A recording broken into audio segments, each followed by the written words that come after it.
welcome to another edition of the Cut Pro Wrestling Podcast. My name is Randy Zelia from BackSportsPage.com. I'm Emerito Rivera with Level 1 Games in Pompton Plains, New Jersey. Listen, if I ever decided to step foot in the ring, I'm using that intro. Really? Yeah, I don't know. It doesn't get me that pumped, but it gets me pumped just enough, you know? You know what? So far, I think one of the big feedback things from all the wrestlers that we spoke to is they all love that like little rock intro. Like Danny, Holy shit! There's guitars, you know. Yeah. Well, did you saw Danny in Limelight last week? Danny, like while we're waiting to go on, he's like bobbing his head, and he's like, "Love that intro, man." And then he loved this picture on the screen like that. Coming out, like, and Rivera. So, and first off, I hope you had a good time, a good time since the last time you and I were on air together, which was I have not had a good time. I'm a miserable son of a bitch. Oh, okay. Well, listen, so much for being positive. All right. What's this positivity thing you speak of? I don't know. I'm new here. Yeah, Apparently, yes. So this week's guest, let's just forego all the small talk now. So, what's this small talk? Why have small talk? Let's just get small talk. What was I thinking? Exactly. Think too much here. Listen, I'm excited for this week. This week we have indie star Nasty Nate Erickson joining the show. Man, this was a fun interview. I'll tell you that much. He's one of us, bro. You shouldn't be that excited. Like he's a New Yorker, Yankee fan. Exactly. Yankee fan. So he's one of us, and I was excited to talk to Nasty Nate. I was excited to talk Erickson. to him too. What? I was excited. No, you weren't. You were just there. You're like a stump on a log. Look, silence. You know what? I thrive on your tears. Listen, I just want to let you know that I for some reason, as much as it's entertaining for me to see you so happy, and I be your unbalanced feeling of hate is being directed towards me. As much as I like seeing you happy, I'm not sure if I like being the target. I'll be honest with you. I think I'm going to have to write a letter. I'm going to write a letter.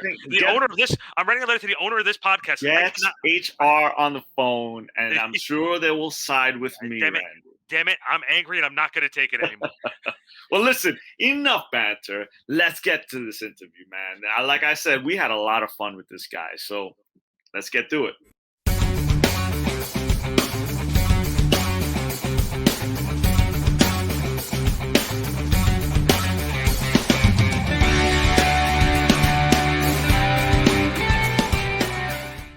Okay, we're back here on Cut Pro Wrestling Podcast. Special guest time of the program, Nasty Nate Erickson, New York's finest, on the show with us this week. Nate, thanks for giving us some time, man. Really appreciate it. And, yep, pleasure's all yours, brother. Listen, I do admit that the pleasure is ours. You are one of you're a New York native. And listen, I want to know more about you. Randy, he's kind of weird because he doesn't jive with a lot of things you do, but I think that everything you do is great. So let me ask you a question. Like, how did you become a wrestling fan in the beginning? Like, take me back to when all of this whole wrestling journey began. It was back in about 1975. I was just a little nasty guy. My grandfather loved professional wrestling. And I used to sit on his belly as a little kid watching wrestling with him. And from that moment, I was hooked. So what was it that you guys used to watch? Back then was WWF? WWF. The three W's. Back in the day, back when Bruno was the man, Superstar was the legend, and Mr. Howdy Doody himself, Bobby Backlund. Yeah. I was watching back then. So that's what started this journey. So you started in 2014. I have that in my notes here. And what were you doing at that time? And what finally triggered that? Listen, I'm going down that rabbit hole of professional wrestling. Rabbit holes are cool with me, man. I had recently retired from military service. I was in the Navy for 20 years. Thank you for your service, by the way. Yes, please. Thank you for your service. I became a newspaper reporter, believe it or not. Really? And A man after my own heart, right there. yeah. Keep your heart to yourself, pal. Thank you. Anyway, so I'm working in my office, and a wrestling promoter comes in, and he's wanting to advertise a show. Well, I find out that the guy is old school Mid-Atlantic Championship Wrestling, that era. Well, I love me some Ric Flair, the Nature Boy, the GOAT.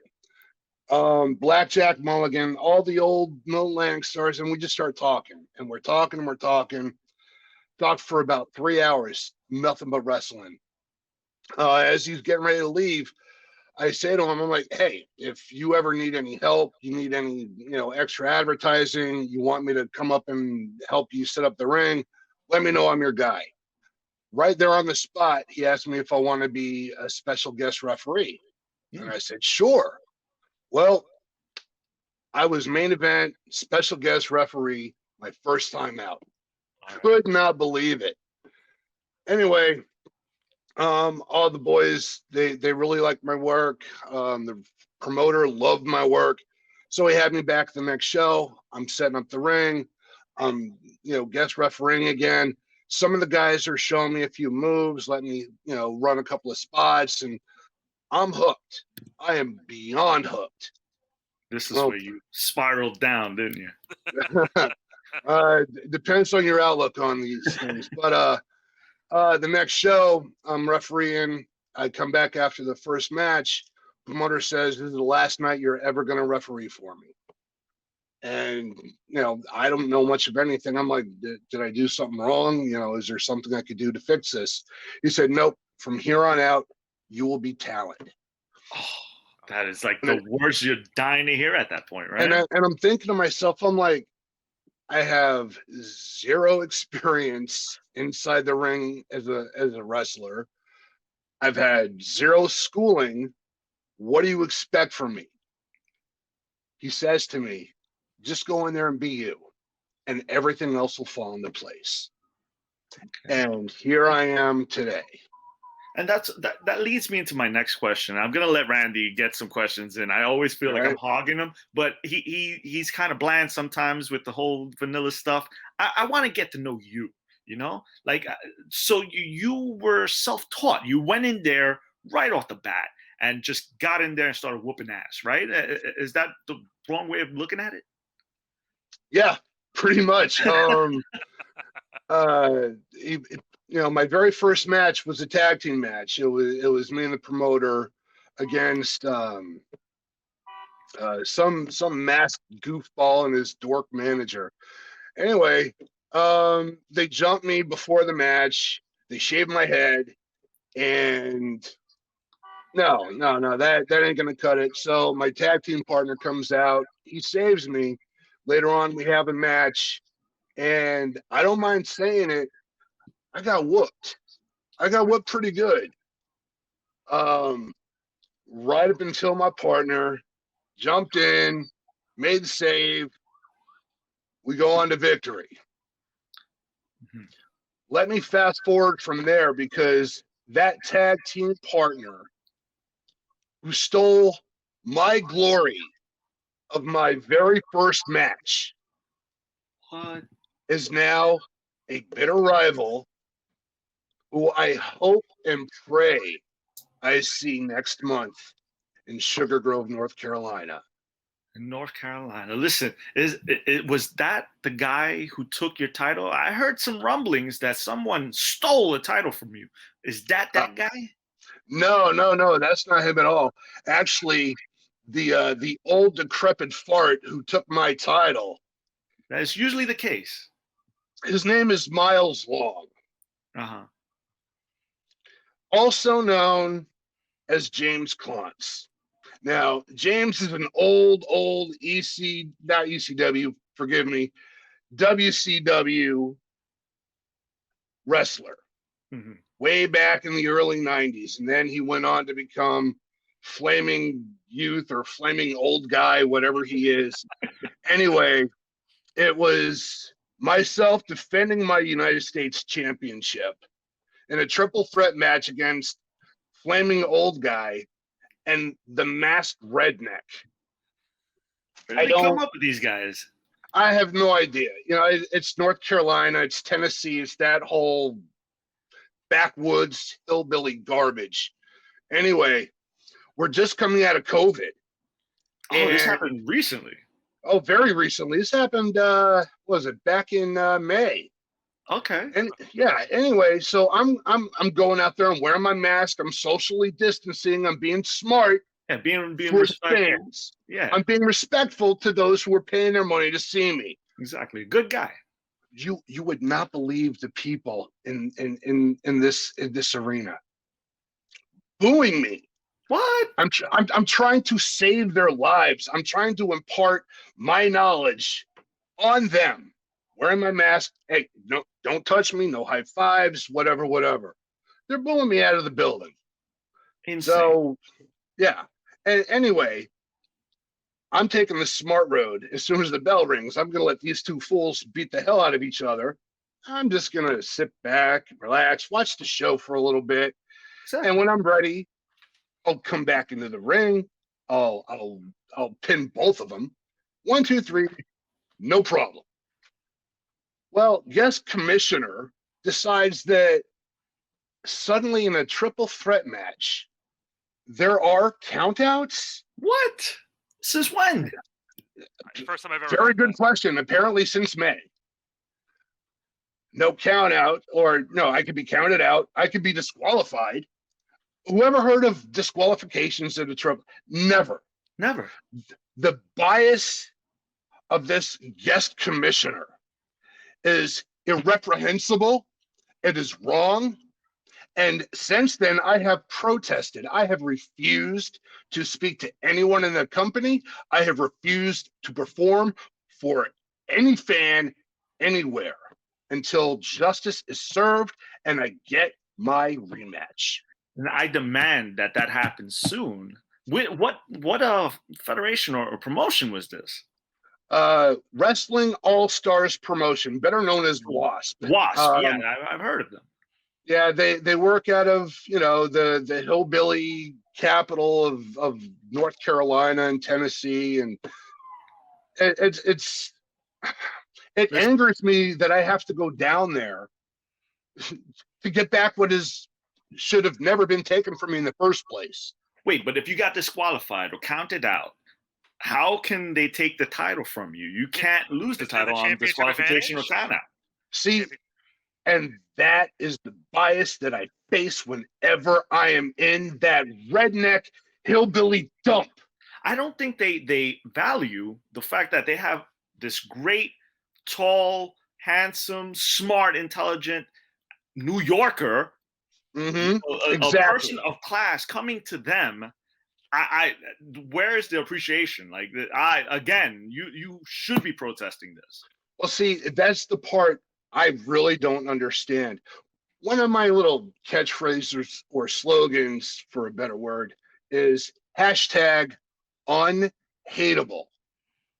I totally agree. Unhateable is more than just something cute that I say from time to time. I am unhateable. Yeah. When people boo me, they're not booing me. Who can boo this, right? I think they're booing the promotion, right? No, they are booing themselves. Well, I can see that as well. Just like Milky Vanilla Boy over here. They're booing themselves because they're not as smart as I am. Uh-huh. They're not as good looking as I am. They are not as capable as I am. But overall, they're just not me. So they don't hate me. They hate themselves because I am hashtag unhateable. And listen, this is the first time we've spoken. We've never spoken before. That is correct. I can't hate you. Like, you sound like a super cool dude. Well, thank you. I appreciate that. I'm gonna turn it over to my buddy here because I feel bad. Just not that bad, but I feel just a tad bad that I have been hogging you up. He needs some of your glory, man. So Randy, please enlighten us with your questions. Well, I wanted to go back a little bit to your fandom growing up for the world of Mhm. professional wrestling. We had spoken. You to let me know that Ric Flair, Ricky Steamboat, Andre the Giant, some of the great names from the early years of the late '80s, early '90s. Can you talk about some of your favorite matches that you watched growing up, and what kind of impact they had on you? I'm going to go back to the very first time I ever went to a live show.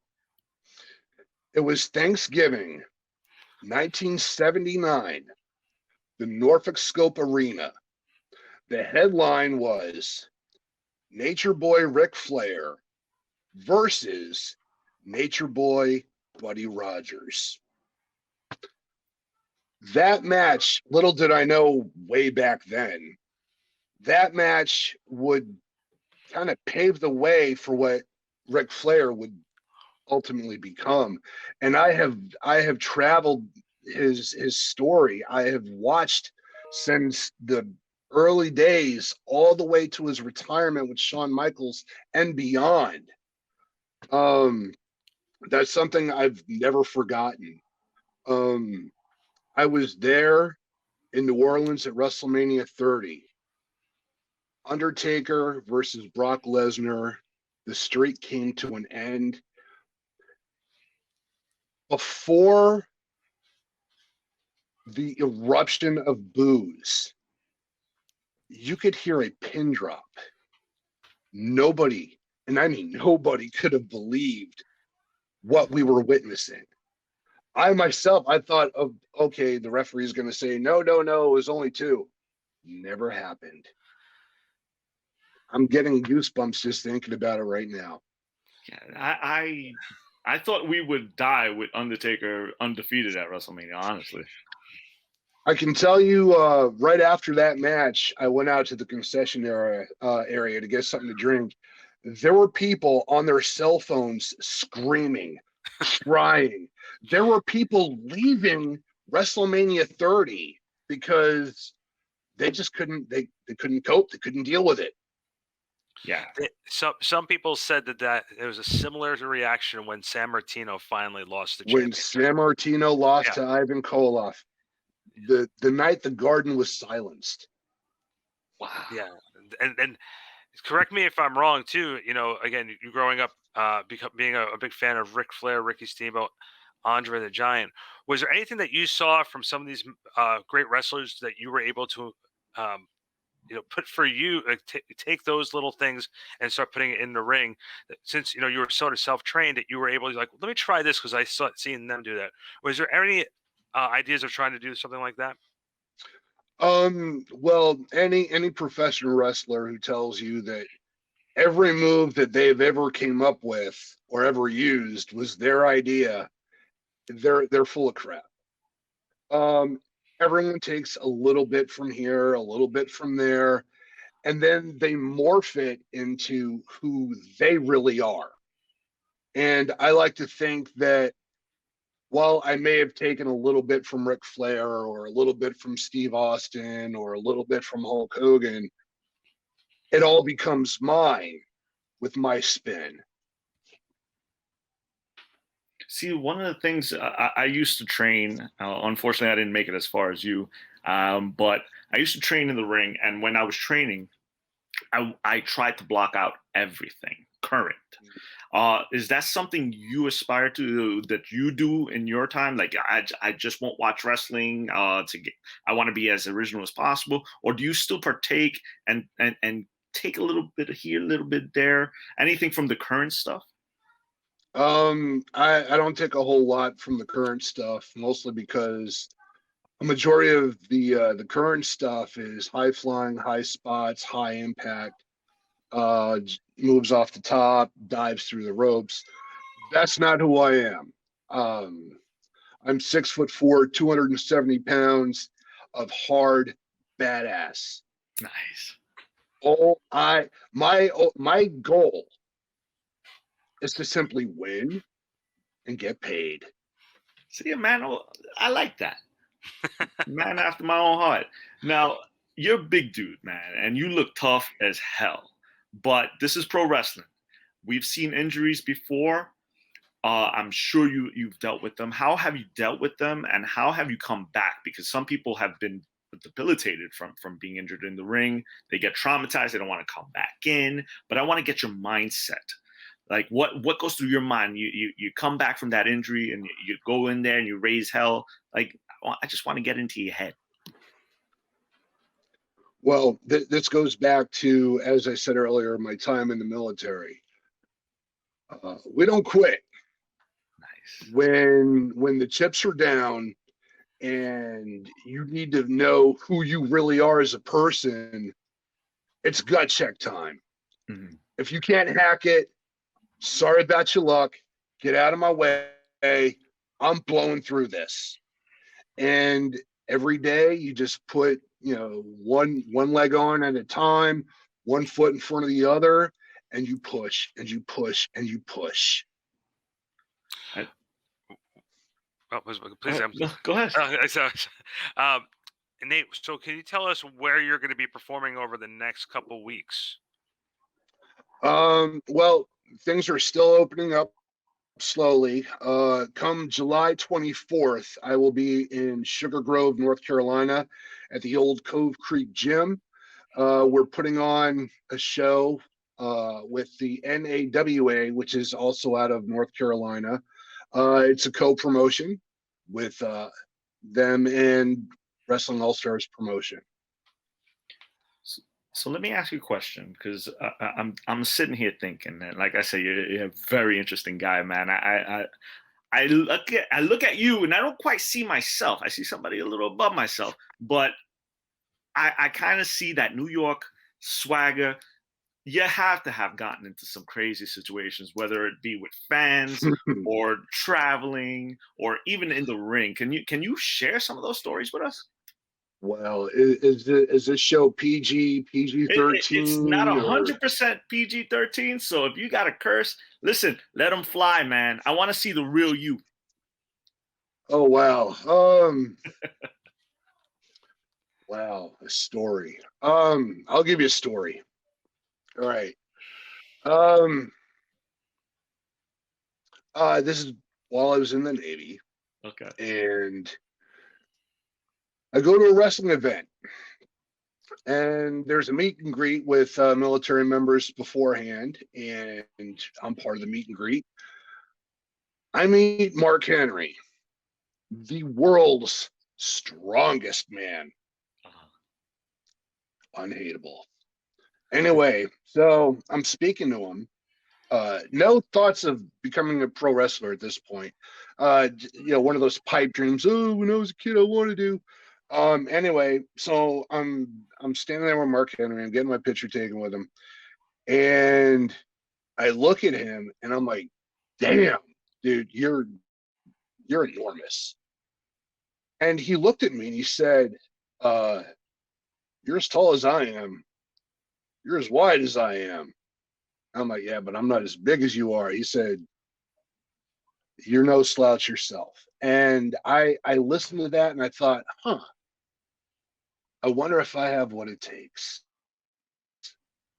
Do I have what it takes to do what you do? Well, the years go by, and again, it's still one of those pipe dream things. And eventually I get into the business, and I meet up with the biggest phony I, as a New Yorker, have ever come across. The boy from New York City is what they used to call him. Jimmy the Boogie Woogie Man Valiant. Handsome Jimmy. You got a receipt coming your way, pal. You know what you did. And it's coming. Whether you want it or whether or not, it doesn't matter. That receipt's coming. Dude, I want to see that, because that's some intensity right there. Whatever he did, I'm pretty sure he deserves it. He knows what he did, and he's got one coming. So, Randy, you have anything to add to this? Because you've been silent. You've been looking at us in awe this whole time. See, Nate, that's also, the thing. He's scared. He's scared because he's not as good as you are. I don't get it. He's all right. Go ahead. Ask your question. Come on. Here's your time in the limelight. Let's go, pal. if you had to pick a match that you've had that you considered your favorite match that you would recommend someone to look you up, what would it be? The night I won the United States Championship for Miles Long. Nice. So, guys, that was a great match. And what was it like for you to sort of hold up that championship the first time? Again, you started a little later than a lot of other wrestlers, and winning that championship, what was that feeling like for you? It was validation for me that I knew I made the right decision, that I was made for this. And I am, you know it, Oh, definitely. unhateable. Go ahead, Randy. No, Nate, I want to let everybody know you can follow you on Facebook. If you want to give everybody the Facebook address. Wait, Randy, we're not done with this guy. I know. I want to make sure he gets his proper. Well, you say it because not everybody watches this. Some people listen to it. So I guess he does have a point. Give us your Facebook, man. It's Nasty Nate Erickson on Facebook. Look me up. You'll find me. So I have just maybe 2 questions left, and then I will stop taking up your precious time. So question number 1, if you can face anybody from past or present, who would you whoop ass on? Whose ass would you whoop? So, as if there were any question, yes, I would be whooping that ass. But I think for me, personally, I would want to take that crown, King of New York, from Bruno. So I would have loved an opportunity for me and Bruno, main event in the Garden just once. Nice. See, I didn't see that coming. I'll be honest with you. That's really impressive. One last thing before we let you go. Like I said, I know you're a busy man. You're a smart, handsome, tall dude. You got better things to do than to speak to us, a New Yorker. Well, not me a little bit, and then a guy from Jersey. So we know how we feel about Jersey. So go make a left, pal. One thing I noticed on your Facebook was that you were working on a T-shirt, and it was a pretty cool T-shirt. But I want to see the status of it. Has it come out yet? What was it? It was anyone, any time, any place. I thought that was impressive as hell, and I got a chuckle out of it. I was like, that's something I would wear. So what's the status? Unfortunately, they never were made. No, I could not find a print shop willing to grant me free advertising for them. Wow. All they had to do was print up my shirt, and they would have had free advertising from here to Timbuktu. But no, they'd want to print it. That's insane. So that shirt has been put on hiatus. Is that like still some of that New York bias? Like they look at you, absolutely. And they see you with the Yankee logo. I don't know why they hate on the Yankee logo too. It's like this is one of the greatest baseball teams in history. What is it? 27, baby. Greatest ever. Yeah, in any franchise. Greatest ever. In any sport. More world championships than Ric Flair. Exactly. More world championships than anybody. Yeah. I don't get the hate. I don't get the hate on us New Yorkers. Listen, jealousy. Exactly. They don't hate New Yorkers. They hate themselves wherever they're from. Exactly, because they're not from here. So anybody, if there's any printing company, listen, print this guy's shirt, man. I'd buy one. I'd wear it proudly. Listen, they make great stocking stuffers at Christmas too. Exactly. I would give that away. I'd give it as presents. But listen, we've taken enough of your time. tell us one more time your social media so people can see this. And when there's a t-shirt, they'll know where to order it from. Absolutely. It's Nate Erickson at Facebook. And see photos, you can see videos. I post any event I'm going to be at, so check me out. Listen, thank you so much for your time, man. It was a pleasure sitting down, speaking to a fellow New Yorker and a good guy like yourself, man. Keep it up and go whoop some ass, man. You got it, brother. Unhateable. There you go. Thanks again for your time. Thank you, sir.